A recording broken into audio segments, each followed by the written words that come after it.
thank you for your support. Thank you for watching my videos.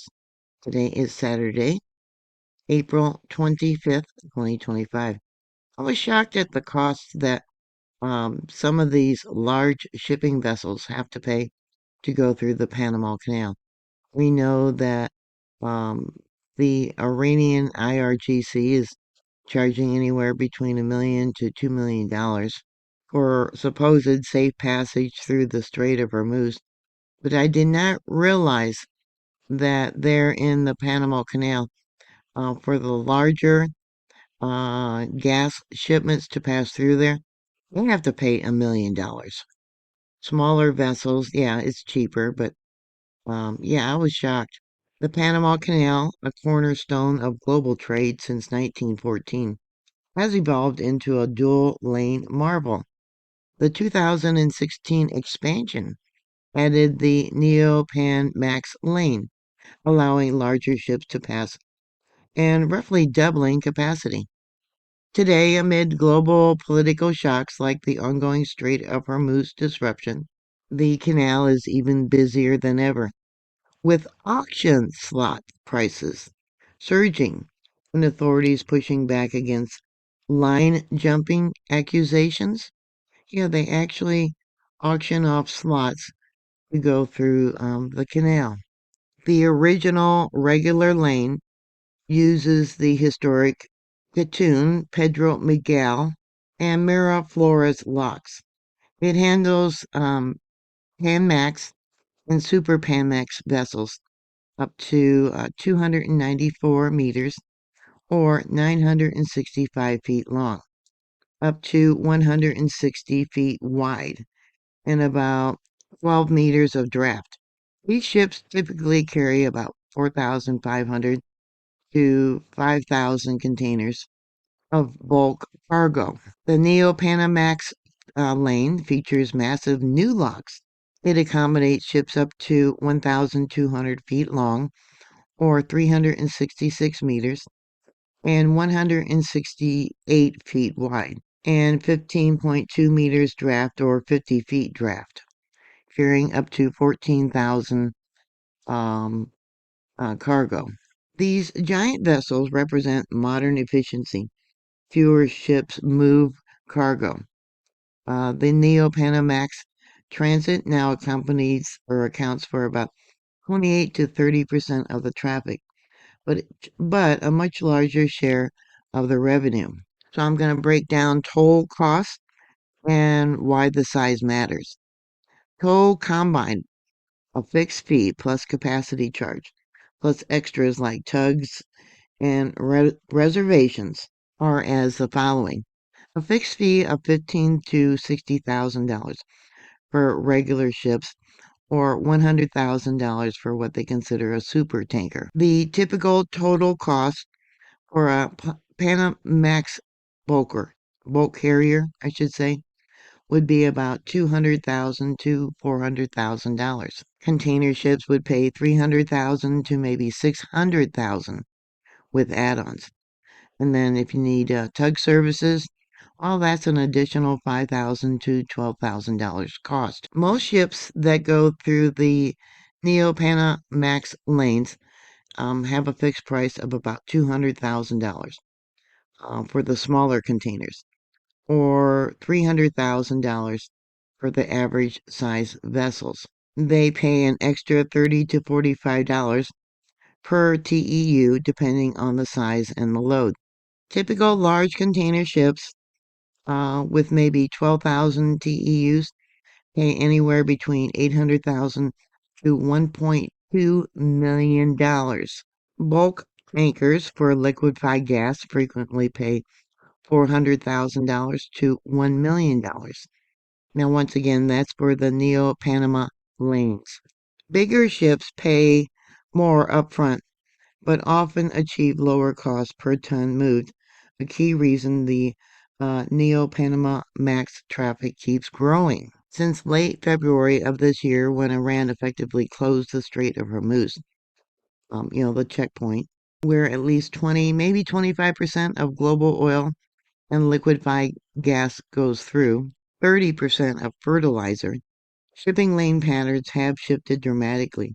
U.S. Gulf energy exports, liquefied gas, crude oil to Asia have rerouted heavily through the Panama Canal. The first half of this year, approximately 6,288 ships have gone through the Panama Canal. 5% more cargo has also gone through. Daily averages have climbed to 37 to 40 vessels in March and April. That's daily. This surge has pushed the auction system used for last-minute slots, and this has reached record levels. Most transits are booked in advance, but unreserved vessels can bid in daily auctions for available slots, typically 3 to 5 per day across both lanes. These auctions are in addition to regular tolls. Before the conflict started, these auctions would cost an extra $135,000 to $140,000. But as of March and as of this month, April, it jumped to $385 or $1,000, excuse me, $385,000, with extreme cases exceeding $1 million. And there was even one report of an isolated incident where they paid $4 million for urgent energy cargoes to transport through the Panama Canal. $4 million for one ship to go through. The Panama Canal Authority has pushed back against accusations of line jumping. Officials emphasize that auction slots are already available daily and that this does not displace already reserved vessels. As one senior Panama Canal Authority executive stated, no vessels are skipping the line. The auction gives them a slot that was already accounted for, so they can transit that day.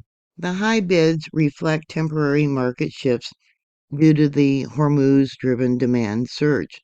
Recent rains, the wet weather, has recently helped maintain higher transit numbers. The canal now moves 3 to 5% of global maritime trade. The expansion in the current crisis highlights its strategic value. Bigger ships lower per cost unit, while rerouting exposes how interconnected and fragile the global energy routes are. The higher volumes of ship traffic does boost Panama's revenue, but strains the capacity and raises transit prices for everyone. Yeah, what the ships have to cost, well, it's going to end up costing you more at the end, at the stores or at the gas pump. In an era of geopolitical volatility, the Panama Canal stands as both a reliable shortcut and a barometer of world trade tensions. Shippers must now weigh standard bookings, cheaper but less flexible, against expensive auction access when time-sensitive cargo is on the way.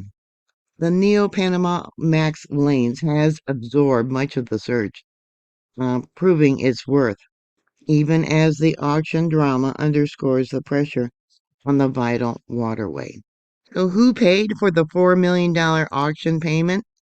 Well, this will probably not surprise you. It was China's Wanhu Chemical for liquefied gas. It was a Singapore-flagged vessel and was a very large gas carrier. That happened around April 15th, this month, this year. It was a southbound transit through the Neo-Panamax lane. And this might surprise you too because the cargo was loaded in Texas, the U.S. Gulf Coast, or the Gulf of America as they now call it, and it's going to Asia. The $4 million that they put in for the auction premium bid was somewhere between 400,000 to 800,000 on top of their regular costs. So besides China paying the $4 million, they had the added cost, once again, of somewhere between $400,000 to $800,000. To me, that signals that China is hurting. since the Strait of Hormuz has closed. Other notable recent high bids include two Aframax tankers paying around $3 million each, but the Wanhua bid of $4 million was the highest yet on record. Both of those other vessels were carrying crude oil, also from the U.S. Gulf of America. The owners of the two Aframax tankers has not been publicly disclosed. So why do they remain unnamed in public records? Are they part of a shadow fleet? If that is the case, boy, it raises a lot of questions because they got their oil from here in America. If you happen to know that information, please put it down below. Yeah, that raises a lot of questions. Thank you very much for watching. Please like, share, and subscribe.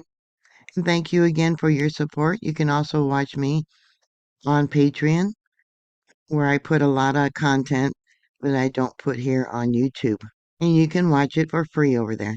Thank you again. Please stay safe, and I'll talk to you later. God bless you. Bye.